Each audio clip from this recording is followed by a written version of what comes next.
Sistematika karya ilmiah, artikel hasil penelitian, ciri pokok, isi, dan sistematika.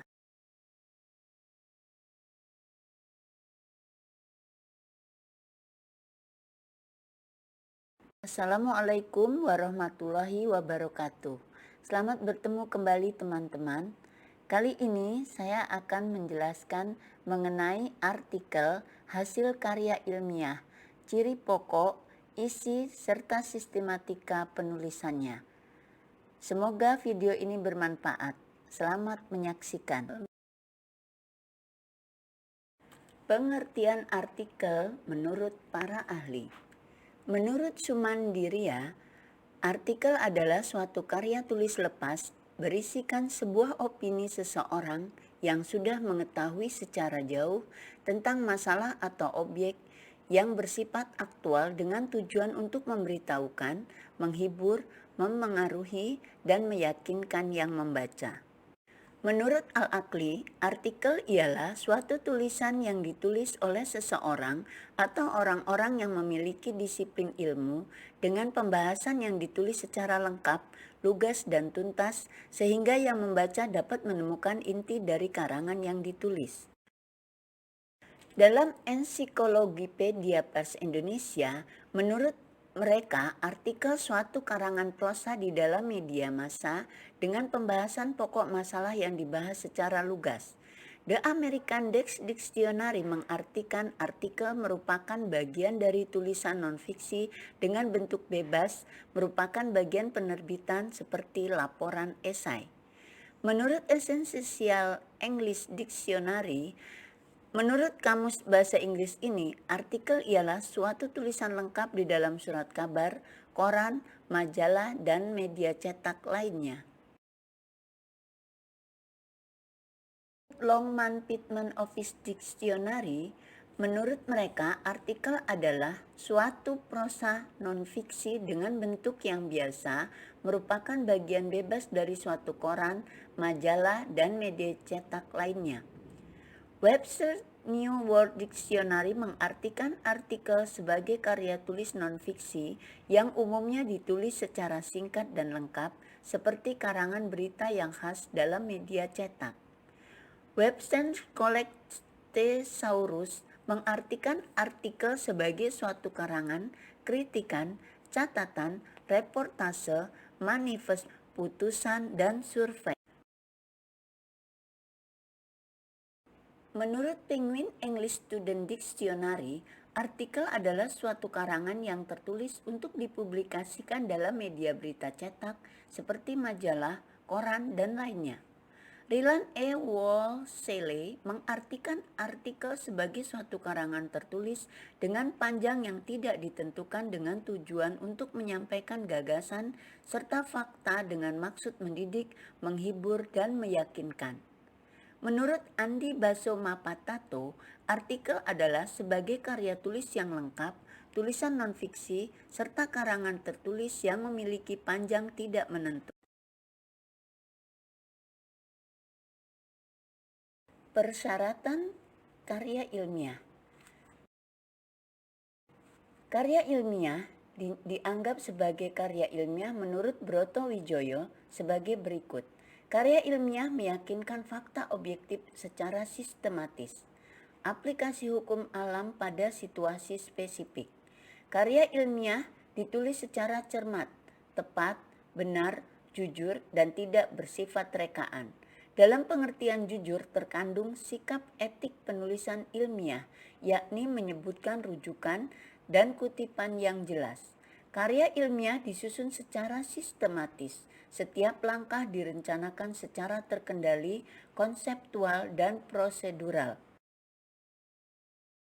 Karya ilmiah menyajikan rangkaian sebab akibat dengan pemahaman dan alasan yang induktif yang mendorong pembaca untuk menarik kesimpulan. Karya ilmiah mengandung pandangan yang disertai dukungan dan pembuktian berdasarkan suatu hipotesis.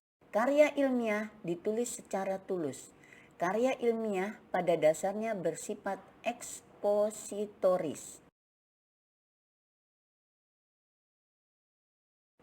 Dalam pembahasan artikel karya ilmiah ini, artikel sebagai bagian dari karya ilmiah bisa berisi bermacam-macam. Beberapa contoh yang sering kita baca seperti sejarah, petualangan, argumentasi, penelitian, bimbingan untuk melakukan atau mengajarkan sesuatu.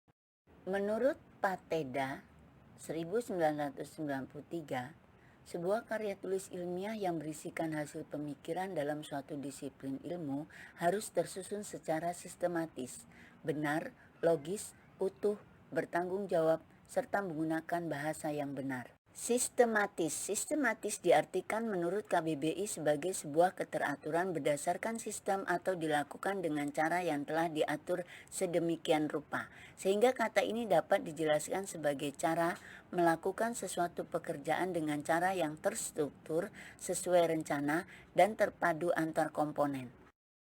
Benar, sesuai sebagaimana adanya atau seharusnya. Betul, tidak berat sebelah. Adil, dapat dipercaya, cocok dengan keadaan yang sesungguhnya, tidak bohong. Logis, sesuai dengan logika, benar menurut penalaran, masuk akal. Utuh, sempurna sebagaimana adanya atau sebagaimana semula, tidak berubah, tidak rusak, tidak berkurang, dan sebagainya. Tanggung jawab secara harfiah dapat diartikan sebagai keadaan wajib menanggung segala sesuatunya jika terjadi apa-apa boleh dituntut, dipersalahkan, diperkarakan, atau juga berarti hak yang berfungsi menerima pembebanan sebagai akibat sikapnya oleh pihak. Bahasa yang baik dan benar, menggunakan bahasa yang baku dengan penulisan yang benar.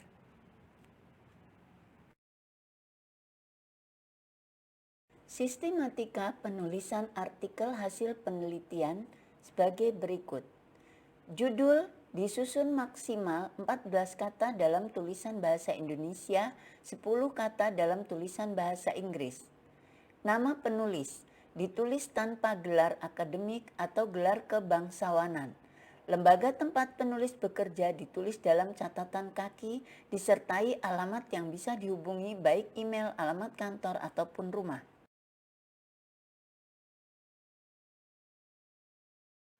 Pendahuluan berisi uraian tentang latar belakang, tujuan, manfaat, dan metode penelitian.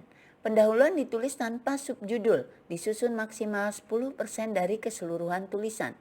Tinjauan pustaka hanya berisi teori yang relevan dengan penelitian, maksimal 15% dari keseluruhan tulisan. Hasil penelitian berisi uraian tentang hasil penelitian, disusun maksimal 20% dari keseluruhan tulisan. Pembahasan berisi uraian tentang hasil penelitian dan implikasi yang dihasilkan dari penelitian. Pembahasan ini merupakan inti dari artikel jurnal.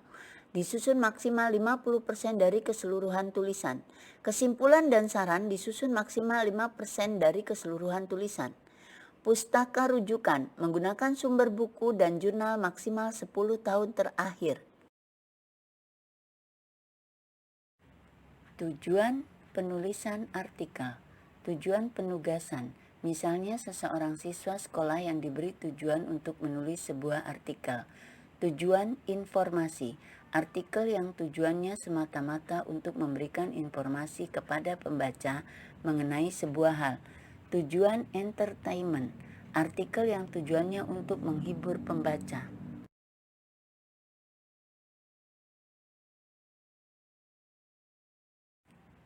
Tujuan persuasi, artikel yang mengulas sesuatu hal yang di dalamnya terkandung muatan pembujukan kepada pembaca untuk melakukan sesuatu hal atau membeli sesuatu barang. Misalnya artikel tentang diabetes yang terselip materi promosi akan suatu produk bebas gula yang aman dikonsumsi oleh penderita diabetes. Secara tidak langsung, ini menjadi sanggahan akan ciri objektif sebuah artikel yang telah disebutkan di atas.